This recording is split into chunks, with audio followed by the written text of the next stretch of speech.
우리 늘 하듯이 하트 제 따라하겠습니다. 하나님, 나의 심장으로 당신을 사랑합니다. 자, 아이 컨택하고요. 옆에 보고요. 예수 그리스도의 심장으로 당신을 축복합니다. 반대요. 예수 그리스도의 심장으로 당신을 축복합니다.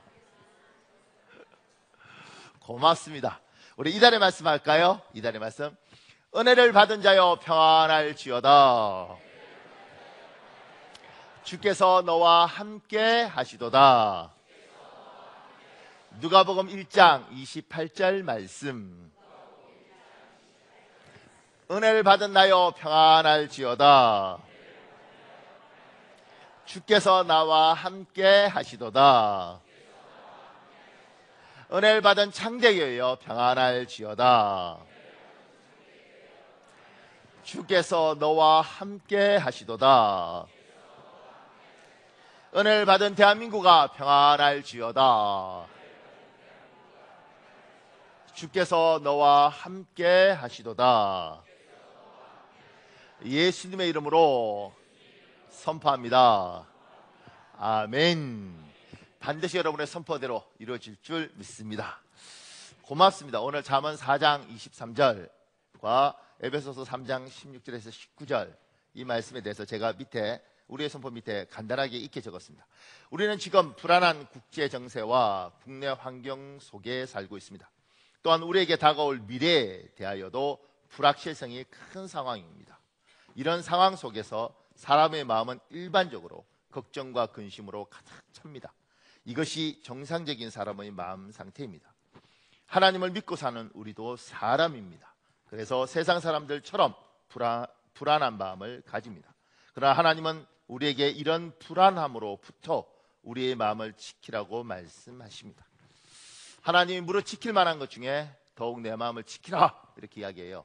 지금 우리가 굉장히 불안하고 사실 불안전하죠. 미래도 명확하지 않고 그런 우리에게 주님이 하시는 말씀이 마음을 지키라고 그럽니다. 큰 1번에요 23절 더욱 내 마음을 지키라. 작은 1번에 이렇게 적었습니다. 사람은 마음을 가지고 있는 존재입니다. 그 밑에요. 우리는 내 마음이 기쁘다, 내 마음이 슬프다 라는 표현을 사용하지만 사실 마음이 정확히 무엇이라고 설명하기는 쉽지 않습니다. 그러나 분명한 것은 사람에게 마음이 있다는 것입니다. 이문숙 교수 쓴 마음에 이런 내용이 있습니다. 유물론자들은 마음을 뇌의 부수적인 현상으로 본 반면 전신 분석학에서는 마음이 근본적인 것이며 뇌는 간접적인 영향을 줄 뿐이라고 말한다. 그러나 현대 뇌과학자들은 마음과 뇌를 분리하는 이원론을 부정한다. 마음이 뇌의 활동에 영향을 주지만 뇌가 마음 현상을 지배하기도 한다는 것이다. 창세기의 마음 개념은 마음이라는 특별한 기능이 물질인 뇌를 이용해서 정신작용을 수행하고 있다고 봅니다. 마음이라는 생기와 뇌라는 물질이 인간의 정신현상을 만든다고 설명한다. 이를테면 유물론자들이 가진 관점, 그 다음에 최근에 현대 뇌신경학자들이 가진 것, 신학자들이 가진 것, 심리학자들이 가진 것, 이게 마음에 대해서 이게 좀 다 생각이 좀 달라요. 제가 얼마 전에 읽은 책에서는 가장 최근에 나온 책인데 심리학자가 쓴 글이 이런 내용이더라고요. 마음이라는 건 여러 가지 감각이나 이런 인지 능력을 가지고 정보를 입력해서 그걸 이렇게 정리해가는 과정, 그걸 표현해가는 과정, 이것이 마음이다 이렇게 썼더라고요. 근데 결론은 뭐냐면 뭔지 잘 모르는 거예요. 왜냐하면 마음이라는 것들이 뭔지 너무 넓고 이게 문장으로 정리하기는 너무 힘든 개념이 이제 마음인 거죠. 근데 이 마음이 뭔지는 잘 모르겠지만 분명히 우리는 마음이 있다 이렇게 생각을 하고 이 마음을 하나님 지키라고 이야기를 하는 겁니다. 그 밑에요. 몸과 마음을 따로 분리된 것처럼 보이지만 마음이 무너지면 몸도 반드시 무너지는 관계입니다. 우리 잠언 18장 14절에 있습니다. 여러분 읽으십시오. 시작.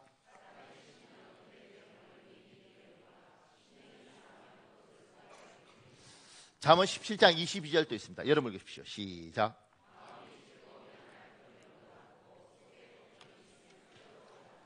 아멘. 참고로 여러분의 남편이나 여러분의 아내가 뼈가 마른다면 내가 속을 속였어 그럴 수도 있다 이렇게 생각하시면 좋겠습니다. 그리고 둘 다 마르면 우리 서로 잘해야겠다 이렇게. 저희 집은 둘 다 살찌고 있습니다. 그러니까 이게 몸과 마음이 영향이 있다는 건 뭐 익히 알지 않습니까? 근데 이제 우리가 좀 더 다루고 싶은 건 작은 이분이에요. 사람의 마음은 영적 전쟁터입니다. 예수님을 섬기는 사람들은 이것을 꼭 기억하셔야 합니다. 마음은 영적 전쟁터. 그 밑에요. 이 세상에는 네 가지 영적 존재가 있습니다. 하나님, 천사, 사탄, 마귀, 귀신, 그리고 사람입니다. 사람은 영적 존재입니다. 우리 요한복음 4장 24절에 있습니다. 여러분 읽으십시오. 시작. 시편 31편 5절도 있습니다. 여러분 읽으십시오. 시작.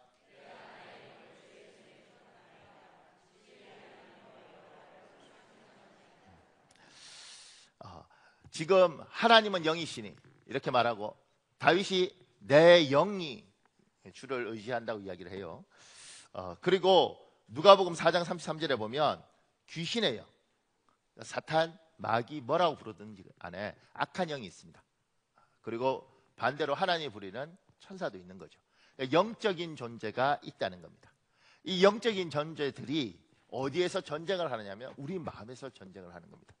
우리가 하나님을 따를지 사단을 따를지 하나님의 메시지를 들고 온 천사를 따를지 우리의 마음이라는 게 뭔지 정확히 모르지만 마음은 있고 그 마음은 영적인 전쟁터다 이야기를 하는 것입니다. 그 밑에요. 사탄은 사람의 마음을 집요하게 꾸준히 공격합니다. 그래서 우리의 마음을 무너뜨리기도 합니다.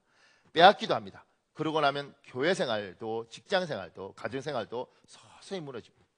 이 마음은 사단의 영적 전쟁터라서 사단이 이걸 공격을 하는데 마음을 뺏기도 하고 때로는 혼란스럽게도 하고 무분별하게도 하고 그렇게 하는 거예요. 그러니까 마음이 뺏기면 심각한 문제가 발생합니다. 보세요. 그 밑에 글 중에 이런 내용이 있습니다. 중소기업에 다니는 40대 김 과장은 6개월 전 부인을 암으로 잃었다. 유방암이었다. 너무 늦게 발견한 것이 한스러웠다. 매년 정기검진을 했어야 하는데 아내의 건강을 챙겨주지 못한 자신이 원망스러웠다. 소문난 인고 부부였기에 그가 받은 충격과 슬픔은 이루 말할 수 없었다. 우울증에 빠진 그는 기운도 없고 만사가 귀찮았다. 수염도 자주 깎지 않았고 식사도 거르기 일쑤였다. 아내가 너무나 보고 싶지만 세상 어디를 가도 아내를 다시 볼 수 없다는 엄연한 사실이 아팠다. 아내와 걷던 벚꽃 핀 산책로도 걸어보고 함께 자주 가던 카페의 그 자리에 앉아서 아내가 좋아하던 아메리카노를 시켜보기도 했다.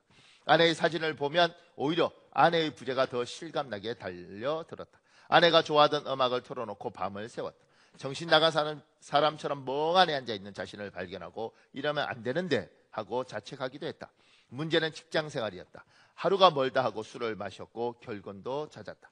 건망증이 심해서 실수도 많았다. 결제 올려야 할 서류를 잡고 있다가 시간을 넘겨 낭패한 일도 있었다. 직장 상사와 동료들은 처음에는 오죽하면 그러겠느냐며 이해해 주었다. 오히려 위로해 주려 애썼다. 그가 괴로워할까 봐 그가 있는 자리에서는 아내나 가족들 이야기를 삼가고 크게 웃지도 않았다.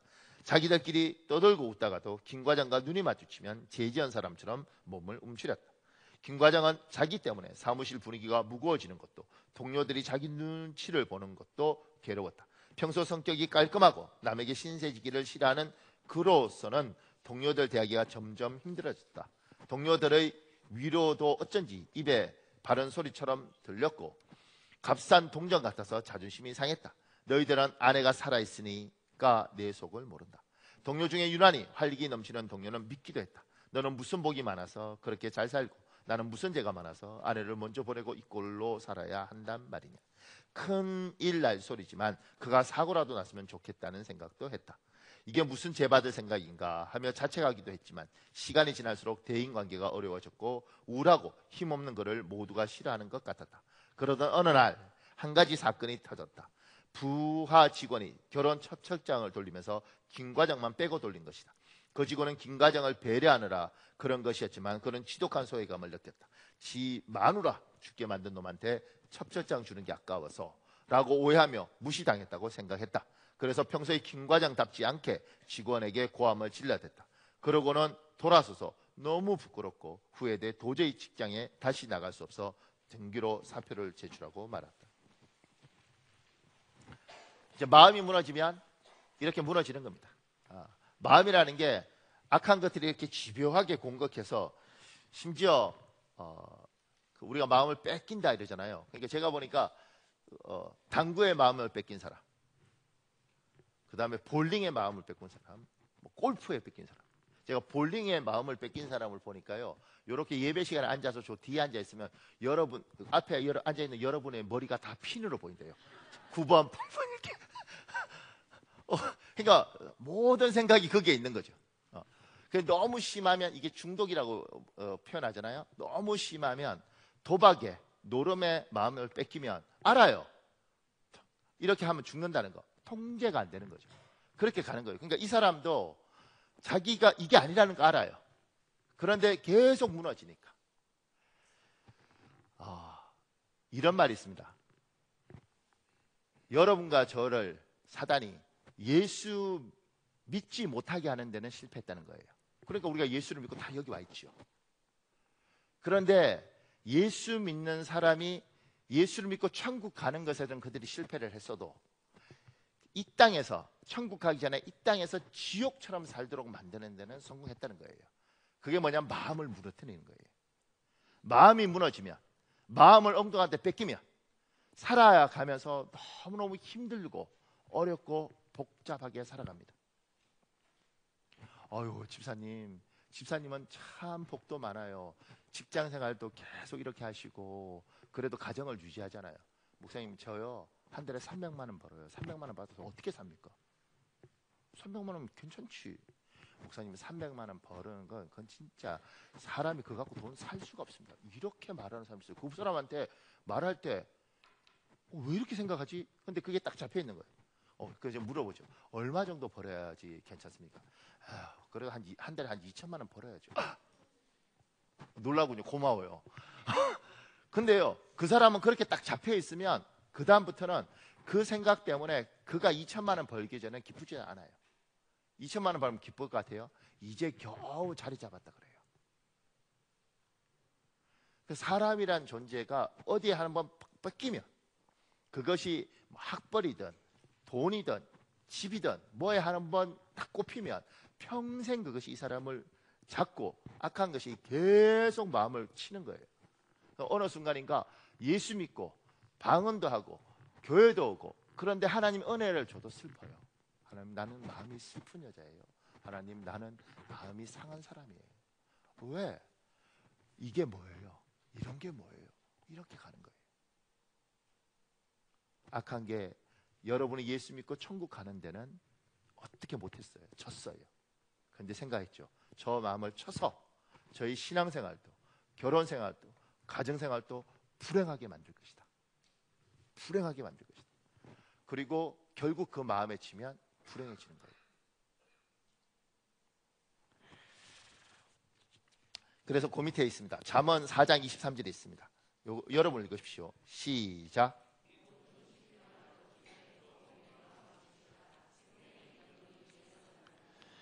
마음을 지키라 이렇게 말합니다. 제가 영어로 두 군데 버전을 붙여놓은 것이 마음이 와닿아요. 첫 번째는 가드입니다. 가드 your heart. 그러니까 너의 마음이 보디가드인 거예요. 보디가드처럼 딱 이렇게 지키는 거죠. 그리고 그 다음에는 watch over인데 with all diligence입니다.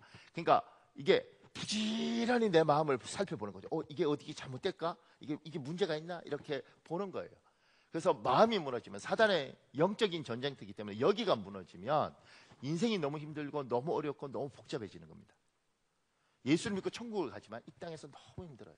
악한 건 항상 이렇게 해요. 제가 살아가면서 제 같은 경우는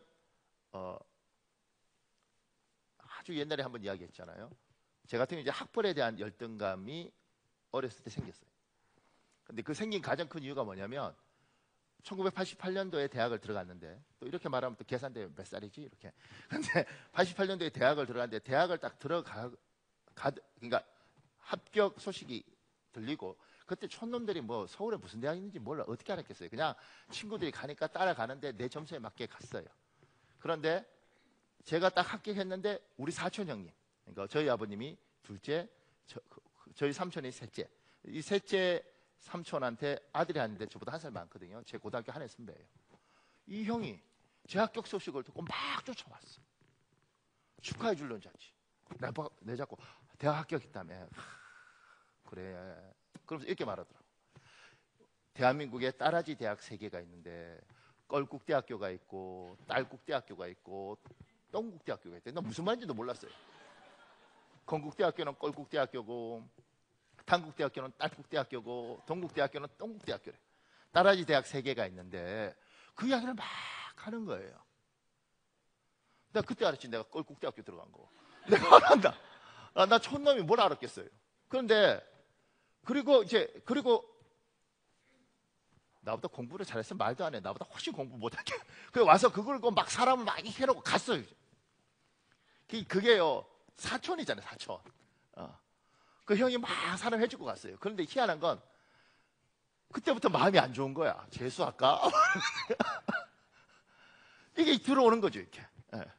그리고는 이제 평생 이런 거 나중에 이렇게 여기에 대한 어떤 컴플렉스가 항상 마음에 있더라고요.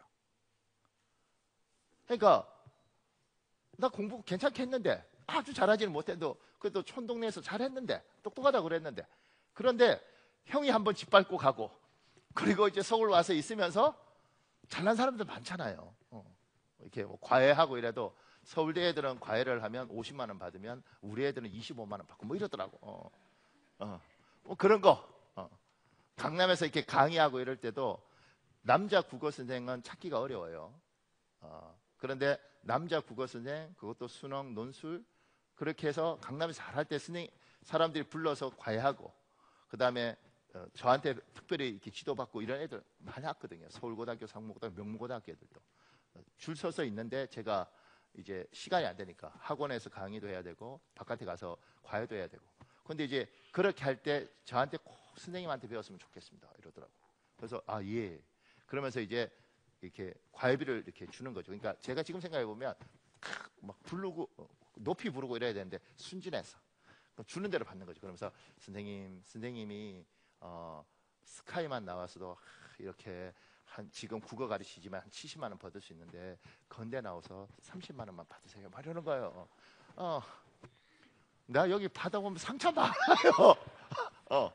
그런데 이제 무의식적으로 그렇게 계속 상처를 받는 거죠. 이렇게. 근데 처음엔 몰랐죠. 근데 예수를 믿고 살아가면서도 저는 정말 열심히 지금도 매달 책을 사고 어쨌든 힘들지만 어쨌든 계속 독서를 하고 정리를 하고 그러거든요. 그런데 그렇게 계속 공부할 때 처음에는 지금은 다른데 옛날에는 왜 내가 이렇게 열심히 공부를 할까? 왜 내가 학위를 받으려고 노력을 할까? 제가 생긴 게 이렇게 시골에서 농사 짓다 온 것 같지만 대학을 나오고 대학원을 4개를 나왔다고 4개를. 안 놀라시는군요. 그런데 그러니까 여러분이 이렇게 나한테 관심이 없기 때문에 대학원을 4개 나왔어요. 그것도 한국에서 2개, 외국에서 2개. 근데 그렇게 했던 이유가 처음엔 공부를 좋아하는 줄 알았죠. 나중에 하나님이 저를 치유하면서 열등감. 누가 뭐라 그러면 제가요 대학원 4개 나왔어요. 제가 뭐 이런 거. 영어로 수업하고 영어로 외국인들 막 미국 애들 막 이렇게 하면 힘들거든요. 근데 그거 할 때 제가요 들을 때 최소한 제가 97% 알아듣습니다. 이런 거. 알아듣긴 뭘 알아들어. 지금 생각해보면 대충 알아듣는 거지. 가만 생각해보면. 그러니까 그런 열등감들이 저를 누르고 있었고 그런 것들에 대해서 뭔가 이러려고. 그러니까 누구든지 저를 만나면 불편했던 거예요. 왜냐하면 내가 열등감이 많은데 그런 사람이 누군가를 만나서 그 사람 안에 있는 열등감을 안 건드리겠어요. 그러니까 이제 그것이 저를 많이 힘들게 하더라. 마음을 못 지킨 거죠. 그러니까 여러분들 중에서도 예수를 믿고 천국은 가죠. 근데 여전히 열등감과 머릿속에 있는 것들 때문에 힘들어하는 경우에 인생이 굉장히 불행할 수 있습니다. 제가 신학을 배웠던 어떤 교수가 있는데 독일에서 공부했어요. 석사를 하고 박사를 못 하고 왔죠. 근데 저희가 신학 대학원 다닐 때 그분이 옛날에 박사학위 없어도 유학 갔다 오면 강사 자리를 줬던 거예요. 요새는 그것도 안 돼요. 다 학위가 있어야 되는데. 근데 그 사람이 그 가르칠 때마다 늘 괴로워하더라고요.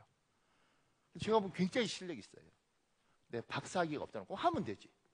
그런데 자기가 독일에서 하다가 그냥 왔다는 그 열등감 때문에 늘 주눅 들어있고, 우리가 수업해보면 미국에서 박사 받은 사람, 뭐 영국에서 박사 받은 사람보다 역사신학자인데 훨씬 잘했거든요. 그런데도 눌려 있는 거죠. 그러니까 그분이 목사님이고 신학자였지만 무릇 지킬 만한 것 중에 자기 마음을 못 지킨 거죠. 저도 그렇습니다. 이걸 극복하는데 시간이 많이 걸렸고 정말 은혜 때문에 잘 왔죠. 이젠 괜찮아요. 이제 누가 뭐라 그래도 목사님 참 못생겼어요. 뭐, 나도 내가 그렇게 잘난 것 같진 않아요. 아주 밑바닥 깊이 들어가면 뭐가 있을지 모르겠지만 누가 벽산 아파트 사는 사람이 그랬다며요. 창대기 목사님은 시골에서 밤매다 온 것 같대. 그래서 내가 그랬어. 아니 그때 그렇게 웃으시면 안 되고요. 무슨 말도 안 돼. 어떻게 저렇게 샤프하고 도시적인 사람이 그렇게 가야지. 근데 제가 이렇게 그 속에서 자유롭지 못했던 건 제가 눌리고 살았던 거죠. 시간이 지나고 나니까 그런 말 들어도 뭐 그런가 보다.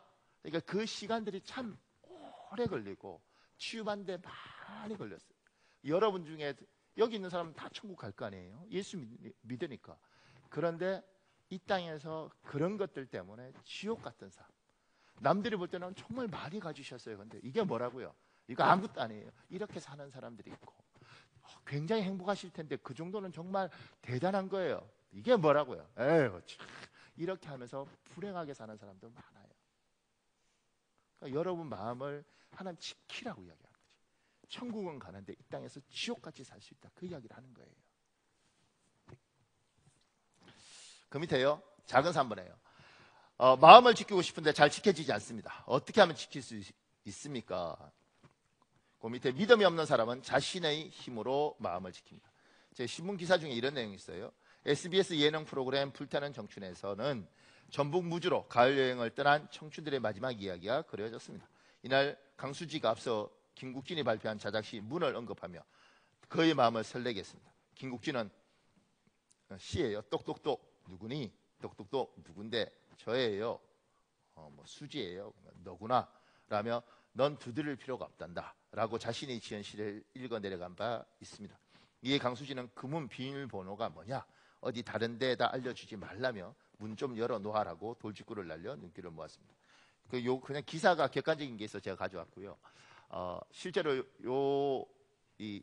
티슈에 이 김국진이라는 개그맨이 이런 걸 썼는데 그 여자들이 이렇게 이거 보면서 울컥하는 여자들이 많대요.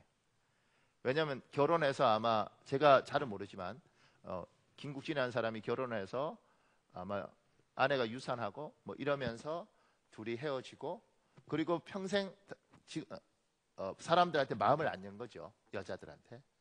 그러니까 이 사람은 자기 마음의 문을 자기 스스로 넣고 닫아 걸고 아무한테도 문을 안 열어준 거죠.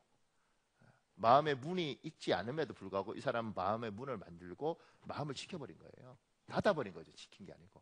그러다가 이제 이 강수지란 이 친구가 이렇게 똑똑똑 문을 두드린 거고. 근데 거기에 대해서 말을 할 때 너는 두드릴 필요가 없단다. 오, 낭만적이야. 이렇게 간 거죠. 근데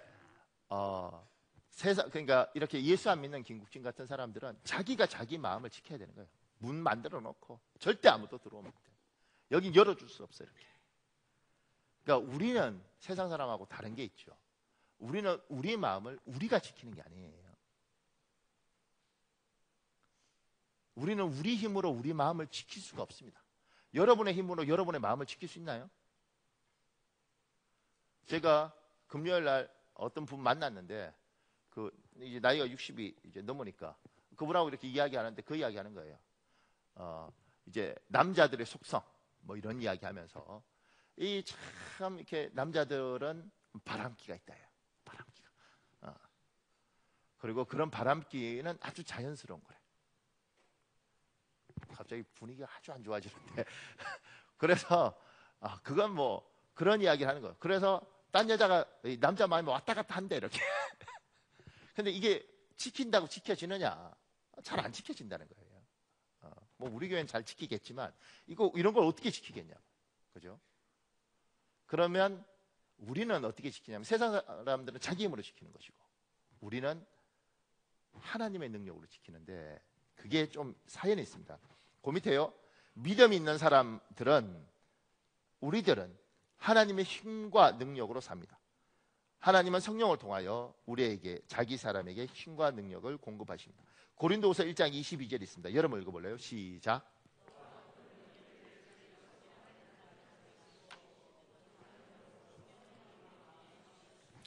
하나님은, 우리는 성부, 성자, 성령 삼일체 하나님을 믿습니다. 그 성령 하나님을 우리의 마음에 하나님이 부어주시는 거죠. 그분이 우리의 마음에 계시는 겁니다. 그리고 그 하나님께서 우리의 마음을 지키시는 겁니다. 그 밑에요. 우리는 우리 자신에게 반드시 질문하셔야 됩니다. 너희가 믿을 때에 성령을 받았느냐. 사도행전 19장 2절에 있습니다. 여러분 읽으십시오. 시작.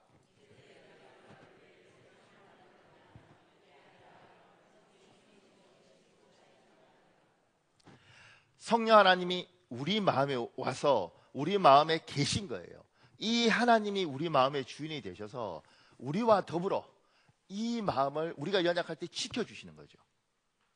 이 질문을 할 때 사람들 중에 이런 사람들이 있더라고요. 아유, 목사님, 뭐 저같이 못난 것 할 때 무슨 하나님이. 아니, 당신이 못난 건 못난 것이고 하나님이 당신 안에 계신 건 계신 것이고, 저는 부족하고 뭐 저는 성격도 안 좋고 당신이 성격 안 좋은 건 안 좋은 것이고, 근데 당신 안에 하나님이 있는 것은 또 다른 거라고. 여러분이 믿을 때 성령을 받았느냐, 당신의 마음 안에 성령이 계시는, 이 부분에 대해서 명확하셔야 됩니다. 윤영아 집사님, 집사님 마음 안에 성령 하나님이 계십니까? 그죠. 계시죠. 나는 나의 연약한 부분은 연약한 부분이고 그건 그거고, 믿을 때 주께서 성령을 주셨으면 이분이 내 안에 계신 거예요. 아유, 목사님, 저 집사님은 성격이 너무 안 좋아요. 그건 그거고 그 안에 성령이 계신 거예요. 아, 목사님, 저 장로님은, 저 목사님은 하여튼간에 말을 하면 입이 걸어요. 그건 그거고 성령이 계신 거예요. 그의 도덕성이 문제가 있고 그의 지식이 문제가 있고 그의 성품이 문제가 있는 건 있는 거고, 그럼에도 불구하고 믿을 때 주께서 성령을 주시고 그 성령이 우리 안에 계신 거죠. 성령 하나님이 그 안에 계신데 왜 저러냐? 그건 또 다른 문제예요. 질문을 하는 거죠. 당신이 믿을 때 성령을 받았느냐? 당신의 중심 안에, 당신의 마음에 성령이 있는가? 이 자리에 있는 모든 이들의 심령에는 성령 하나님께서 계신 줄 믿습니다. 제가 설교를 빨리 하면서 예배 시간마다 찬송가 부르는 게 너무 좋은데 못 불러서, 우리 찬송을 지금 홍 목사님한테 제가 부탁했거든요. 찬송가 185장입니다.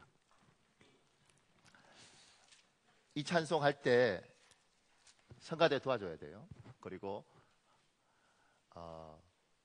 혹여 여러분들 중에 목사님, 내 안에 성령이 없는 것 같습니다.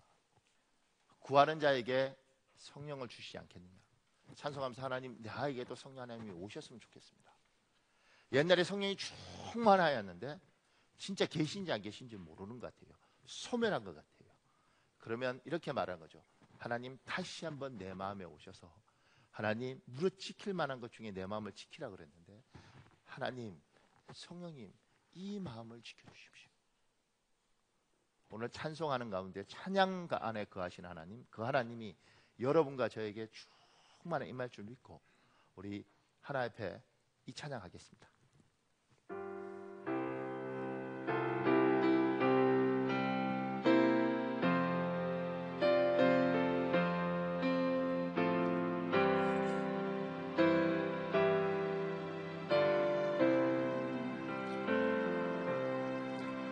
이 기쁜 소식을 온 세상 전하세.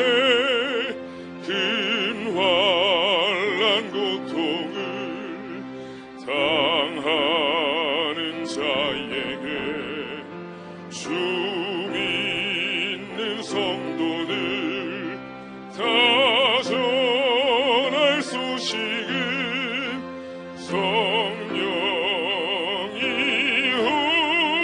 오셨네. 성령이 오셨네. 성령 주의 보내신 성령이 오셨네. 이 기쁜 소식을 온 세상 전하세. 성령이 오셨네. 만왕의 왕께서 저 사로잡힌 자 다 구원하시고 잠자유 주셨네. 승리의 노래가 온 성에 들리니 성령이 오셨네. 성령이 오셨네. 성령이 오셨네.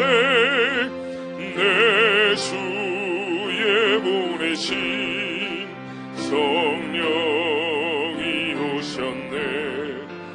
이 기쁜 소식을 온 세상 전하세. 성령이 오셨네. 한없는 사랑과 그 크신 은혜를 늘 의심하면서 안 믿는 자에게 내 작은 입으로 고침 전하리니 성령이 오셨네. 성령이 오셨네. 성령이 오셨네. 내 주의 보내신 성령이 오셨네. 이 기쁜 소식을 온 세상 전하세. 성령이 오셨네. 아멘.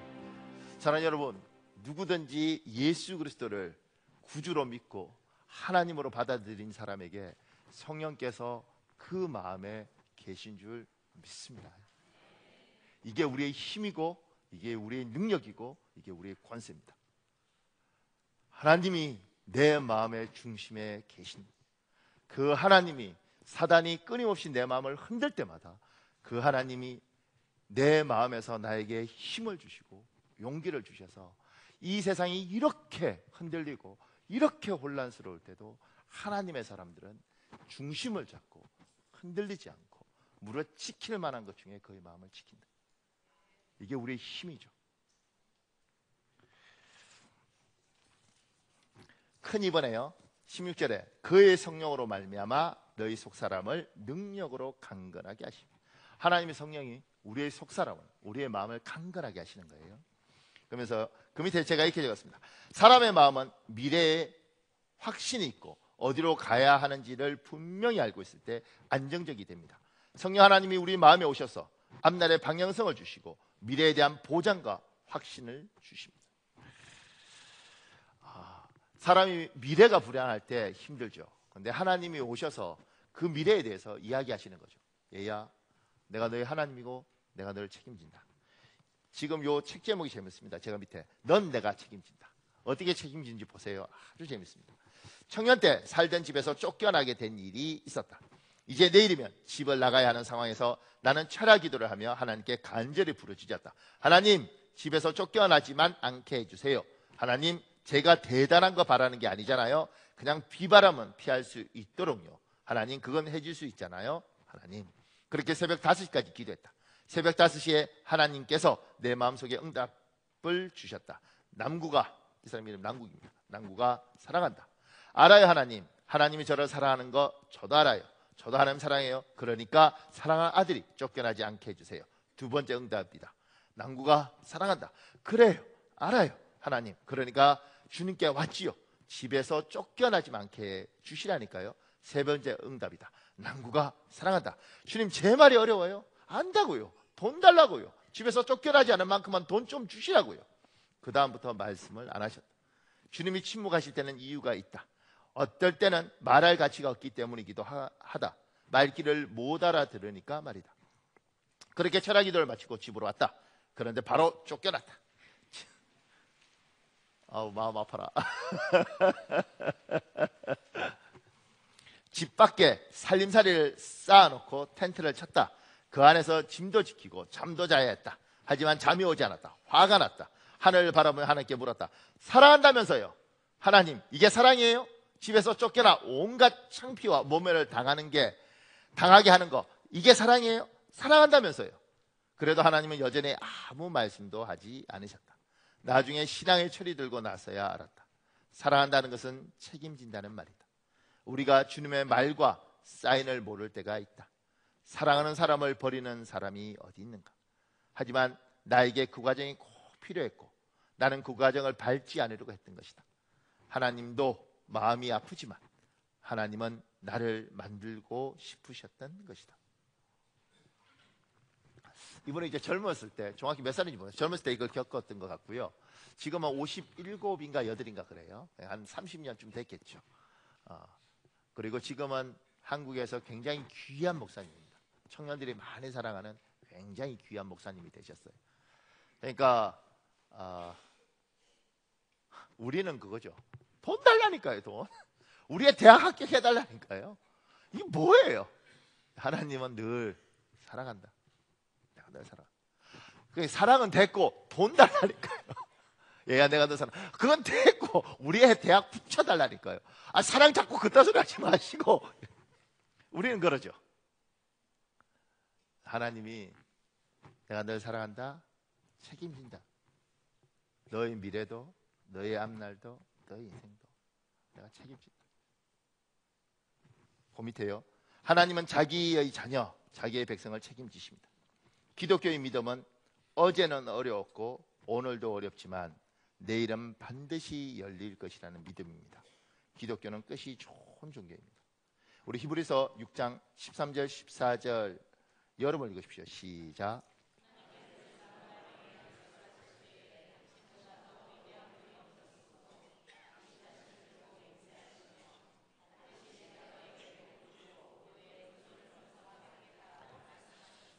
반드시 내가 너에게. 영어에 이걸 surely 이렇게 되어 있습니다. 반드시. 제가 번역하면 그것보다 마침내, 결국에는, 최종에는, 마지막에는 이렇게 번역하고 싶어요. 결국에는 내가 너에게 복을 주고, 마침내 내가 너에게 복을 주고, 끝에는 내가 너에게 복을 주고. 과정은 어떻든, 상황은 어떻든, 결국에는. 예레미야서 29장 11절에 있습니다. 여러분 읽으십시오. 시작.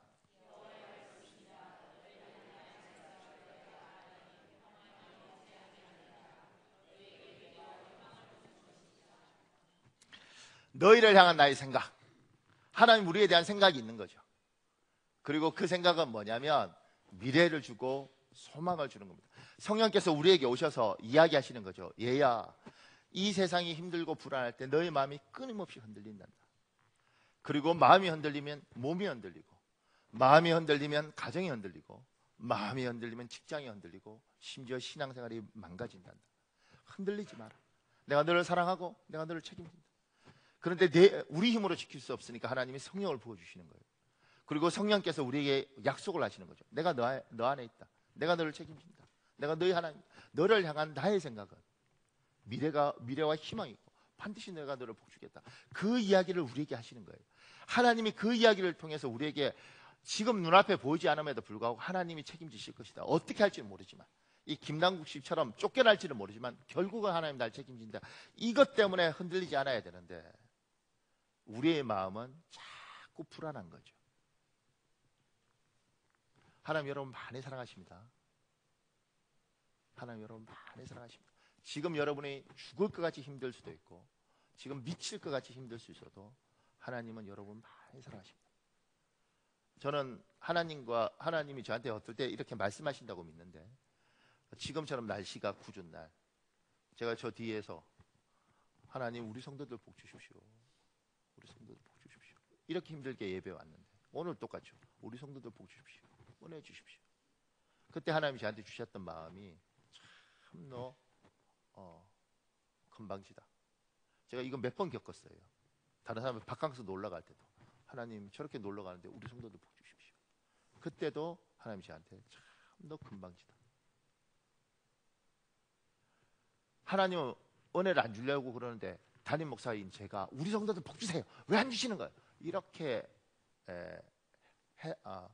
제가 행동했는가 봐요. 하나님께서 네가 네 성도들, 너에게 맡긴 너희 성도들에게 복 주길 원하는 것보다 내가 훨씬 더 주고 싶다.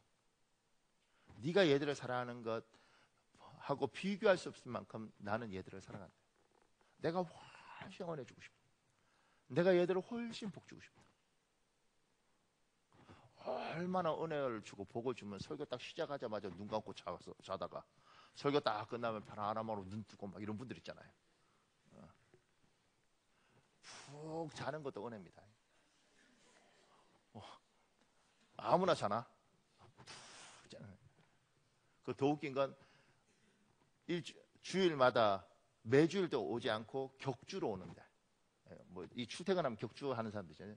격주로 오는데 꼬박꼬박 이렇게 푹 주무시는 분들은 은혜가 특별해. 근데 뭐 그러든 말든 간에 하나님이 그러시는 거죠. 내가 더 은혜를 주고 싶다. 이게 하나님의 마음이에요. 그러니까 우리는 늘 의심하죠. 하나님이 정말 나에게 은혜를 주려고 그러시나, 하나님이 정말 날 책임지려고 그러시나.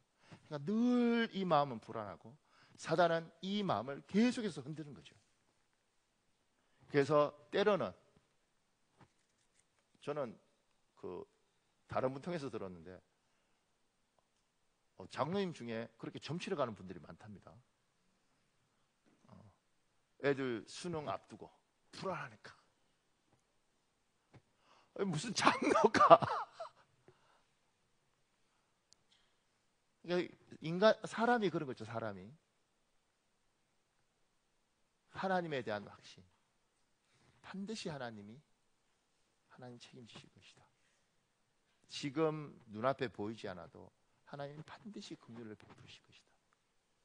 이게 믿음이고, 이 부분에서 명확하게 믿고 살아가는 사람이 있고, 사단이 흔들 때마다 흔들리는 사람이 있습니다.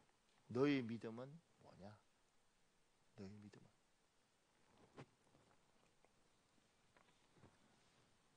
그래서 우리가 이렇게 흔들릴 때마다 우리 안에 계신 성령께서 우리의 마음을 붙잡아줘요. 어떻게 붙잡냐면 지금 하나님의 말씀을 통해서 붙잡는 경우가 굉장히 많습니다. 그 밑에요. 우리 인생의 존착력이 복되도록 하기 위하여 우리 안에 계신 성령님은 우리에게 하나님의 복된 말씀을 붙들도록 인도하십니다. 그 밑에 스티브 수일처라는 사람이 쓴 글에 이런 내용이 있습니다. 나는 옆 사람에게 성경을 잠깐 빌렸다. 그리고 구원 문제에 대한 나의 입장의 정당성을 입증해 줄 수 있는 단서를 하나라도 찾기 위해 열심히 성경을 뒤졌다. 그렇지만 내가 원하는 성경 구절이 하나도 생각나지 않았다. 그러던 중 우연히 성경의 한 페이지가 펴졌고 내가 전에 한 번도 본 적 없는 성경 구절이 눈에 들어왔다. 교단에서 주는 성경학교 교사 자격증까지 취득한 나의 눈에 그 구절이 처음 눈에 띄었던 것이다. 그것을 본 순간 모든 것이 슬로우 모션으로 진행되었다. 교통사고로 당한 사람들이 사고를 당하는 순간에 모든 것이 슬로우 모션으로 진행되는 것처럼 말이다. 그 구절을 마음속으로 읽을 때 내 얼굴이 붉어졌다. 나는 그것을 읽고 또 읽었다. 내 양은 내 음성을 들으며 나는 그들을 알며 그들은 나를 따르느니라. 내가 그들에게 영생을 주노니 영원히 멸망하지 아니할 것이요 또 그들을 내 손에서 빼앗을 자가 없느니라. 그들을 주신 내 아버지는 만물보다 크심에 아무도 아버지 손에서 빼앗을 수 없느니라. 나와 아버지는 하나이니라. 충격을 받은 나는 아무 말 없이 앉아 있었다. 당시 그 구절이 내게 준 깨달음은 너무나 외경스러운 것이었기 때문에 나는 그것을 계속 반복하여 읽었다. 내 주변에 둘러앉은 사람들은 나 이런 내적 변화를 모른 채 서로 열심히 이야기를 나누고 있었다. 하지만 나는 내 삶이 영원히 변해버렸다는 것을 알았다. 당시 그런 변화는 오직 나와 하나님만이 알고 있을 뿐이었다. 단 하나의 구절로 하나님께서는 내 인생에서 가장 중요한 세 가지 패러다임을 심어주셨고 나를 즉시 그리고 영원히 바꾸어 놓으셨다. 첫째, 하나님은 그분의 양에게 말씀하신다. 둘째, 우리는 그분의 음성을 들을 수 있다. 셋째, 나는 확실히 구원받았다. 나는 하나님의 음성을 듣고 그분께 우리의 생명을 맡기는 문제에 대해 깊이 생각해 보았다.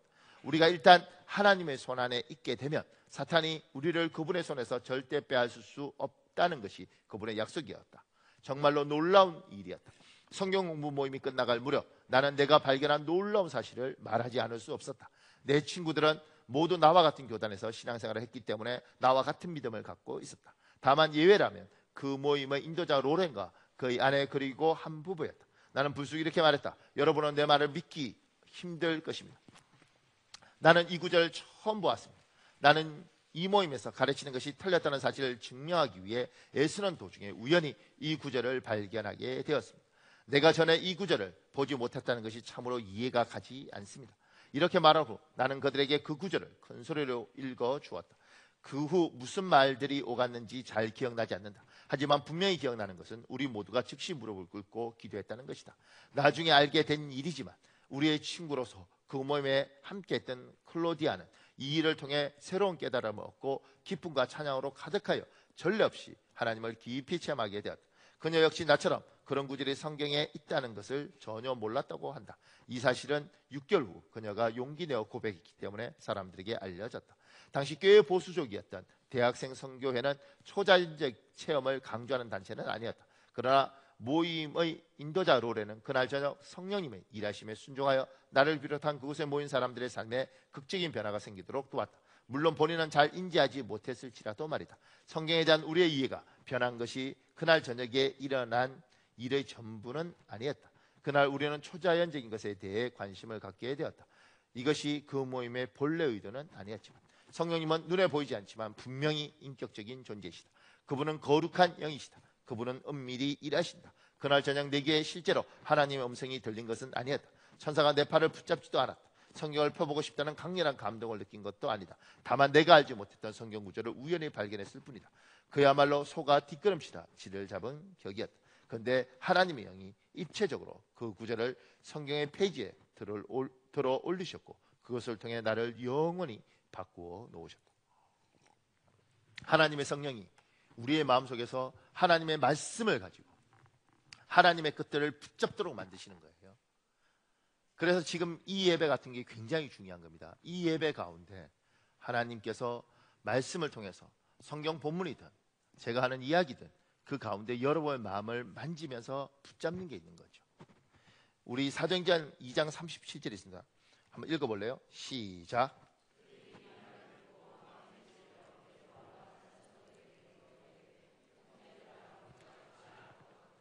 말씀을 듣고 그 말씀 가운데 성령이 역사해서 여러분 마음속에 이건 아니구나. 이런 것이 이거 하나님의 뜻이구나. 하나님이 나에게 이렇게 말씀하시구나. 그렇게 하나님이 여러분을 붙잡아가는 거예요. 성령께서 왜 오늘 내가 이 예배당에 있는가? 이 비 오는 날에. 그리고 이 이야기를 듣는 가운데 왜 내 마음이 자꾸 이런 마음들을 하나님이 주시는 거예요? 이게 내 마음인가? 내 마음 안에 하나님의 성령께서 붙잡아서 주시는 마음인가? 그래서 하나님이 이렇게 여러분을 인도해 가는 것입니다. 그리고 그 밑에 제가 이렇게 적었습니다. 성령은 우리를 인도하여 은혜가 충만한 사람을 만나게 하시고 그와 대화를 통하여 우리를 복된 방향으로 이끌어 가십니다. 사도행전 8장 쉬운 성경이 아니고 세 번역인데요. 이 세 번역 성경에는 빌립을 통해서 하나님이 이디오피아 내시에게 말씀을 전합니다. 하나님이 여러분에게 사람들을 만나게 하시고 그 사람을 통하든 성경을 통하든 설교를 통하든 우리 안에 계신 성령께서 끊임없이 그 말씀을 붙잡아서 하나님의 뜻을 우리에게 주시면서 우리의 마음에 이야기하신 거 얘야 마음을 지켜라. 무엇보다도 너의 미래와 너의 앞날에 대해서 내가 너의 하나님이고 내가 너를 사랑하면 너를 책임진다는 그것에 대한 믿음을 가져라. 그래야 흔들리지 않는다. 불안하고 답답하고 죽을 것 같고 이렇게 살면 우리 다 길거리에 나앉을 것 같고 이런 불안한 감 속에서 사람이 잘못된 선택을 하고 사람이 엉뚱한 선택을 해요. 그리고 그런 것들 속에서 특히 사랑하는 아내에게, 사랑하는 남편에게 내가 불안하니까 뱉어버리는 거죠. 아, 죽을 것 같아. 당신이 알아서 살면 안 돼? 뭐 이런 말 한마디에 여기가 확 무너지고, 때로는 아이들한테 내가 너무 힘드니까, 아, 너희 같은 걸 내가 어떻게 낳아서 책임도 못 질 것 같은데 너희가 다칩니다. 그 말에 아, 내가 아버지의 짐이구나, 내가 엄마의 짐이구나, 내가 이 집에 괜히 태어났구나, 나도 모르게 내가 힘이 드니까 뱉는 거예요 그냥. 근데 그 말에 유탄처럼 튕겨서 누군가가 맞아서 너무 아픈 거죠. 근데 우리 하나님은 그렇게 힘들 때 우리 마음을 지켜주시면서 때로는 이렇게 설교를 통해서, 말씀을 통해서 또 누군가를 만나죠. 근데 그 사람 소리 속에 이렇게 보입니다. 하나님 참 놀랐습니다. 이렇게 보면서 아, 말은 저렇게 해야 되는구나, 아, 이때는 이렇게 하는 것이 사람을 지키는 거구나. 저는 솔직한 게 이기는 거라고 생각하고 살았어요 평생을. 나보다 머리 좋은 사람들을 상대하다 보니까 내가 솔직하면 저 사람이 똑똑하니까 다, 왜냐면 진실하게 살면 저 사람이 다 이해해서 되는 줄 알았어요. 근데 저하고 똑똑한 사람은 그렇게 만나서 그렇게 하면 되지만 저보다 어리고 저보다 연약한 사람들 앞에 솔직할 때 잘못하면 이 솔직이 이 사람을 너무 힘들게 할 때가 많이 있더라고요. 그리고 그래서 그들한테 솔직한 것보다는 지혜롭게 말을 하고 지혜롭게 행동하는 것이 모두가 사니까 그것에 대해서 성령께서 끊임없이 가르치셔요. 그리고 그걸 가르치시면서 제 마음속에 하나님이 담아두세요. 그러면서 인생을 살게 하시더라고요. 하나님이 여러분에게 계속해서 무엇인가 끊임없이 여러분에게 마음을 지킬 수 있는 것 주십니다. 잘 지키십시오. 누가 그래요? 교회에서 은혜가 가장 충만한 곳이 어디냐? 그러면 다 이러죠. 강대상, 목사님이 말씀을 전하고 하나님의 임재가 있는 강대상, 여기가 은혜가 제일 많대. 누가 그러더라고? 아니라고. 착각하지 말라고. 은혜가 어디가 제일 많냐? 이렇게 지금 이렇게 예배드리고 기도하면 막 은혜가 충만해서 쫙 내려가서 주차장에 가서 에이씨, 차를 왜 이렇게 가까이 붙여놨어? 이씨, 이러는 순간 은혜가 툭 들어지고, 뭐 이렇게 차 빼면서 아, 빨리빨리 빼지 이러다가 툭 들어지고. 그래서 주차장에요, 은혜가 막 그냥 쌓여있대. 하나님이 여러분과 저에게 말씀을 붙잡고 이 마음속에 팍 주시는 게 잘 지켜야 됩니다. 그리고 이걸 이겨나가는 거죠. 이 땅 떠나서 천국 갑니다. 여러분 다 가죠. 이 땅에서 하나님이 마음을 물어 지킬 만한 것 중에 우리의 마음을 성령께서 지키게 하시고 그걸 따라서 이걸 지켜야지 천국에 있는 그것을 이 땅에서 맛볼 수 있는 겁니다. 아, 감사하다, 고맙다, 참 귀하다. 제가 오늘 아침에도요, 저희 집사람한테 그러죠. 여보, 발톱이 너무 길어. 양말이 뚫릴 것 같아. 우리 사모가 발톱 깎아드릴게요. 발톱 깎아주는 거예요. 다 깎으면서 제가 그랬죠. 손톱은 스스로 깎을 수 있으니까 괜찮아요. 이렇게. 그리고 발톱 깎는 아내를 보면서 이런 생각을 했어요. 참 고마운 사람이다. 마음에 핏을 지죠. 그런데 저희 사모가 만약에 그때 여보 발톱이 길어, 나이가 50이 넘어서 지 발톱도 못 깎아 이렇게 하는 순간 내가 어쩌다가 하나님이 이딴 남자를 저한테 주셨습니까? 나는 참 불행한 여자, 이런 순간. 근데 그게 아니라 하나님이 복 주신 남편이라고 그 마음이 있는 거죠. 내가 이 남자한테 잘해야지. 이 남자 세상 떠나면 나는 불행하고 나는 불쌍한 여자가 될 거야. 당신이 건강하고 당신이 잘 돼야지 내가 복 받는 거야. 이렇게 생각하고 잘해요 나한테. 그러면 제가 이걸 보면서 제 마음속에 하나님 주신 귀한한데 제가 실망시키지 않겠습니다. 내가 이렇게 꼭 설교하는데 우리 장로님 중에 한 분이 가서 그랬대. 목사님 뻔뻔스럽게 발톱 깎아달라는데 나는 그러지 못해. 그러니까 손톱만 깎아줘. 맞아 죽어. 근데 여러분의 마음이 발톱, 손톱 이런 아주 사소한 것에서도 자기 마음을 잘 지키십시오. 그리고 하나님 반드시 복 줄 거라고 생각하면 하나님 이럴 때마다 내 마음을 지키는 지혜를 주십시오. 그리고 이걸 잘 지키고 가는 거예요. 그래서 어느 순간인가 주님이 약속하셨듯이 마침내 사랑하는 여러분, 우리 한 5, 6분 기도할 시간 있는데요, 무릇 지킬 만한 것 중에 너의 마음을 지키라고 말씀하셨습니다. 나는 내 마음을 지키고 있는가? 하나님, 내 마음이 끊임없이 흔들리고 특히 미래에 대해서 너무 불안해하고 힘들어합니다. 하나님, 내 마음을 지켜주시고 무엇보다도 하나님 나에게 성령을 주셔서 성령께서 오늘 내 마음을 붙들어 주십시오. 이 시간에 주여 한번 간절히 붙이고 우리 통성으로 5분 6분 정도 기도하겠습니다. 주여 아버지 도와주십시오.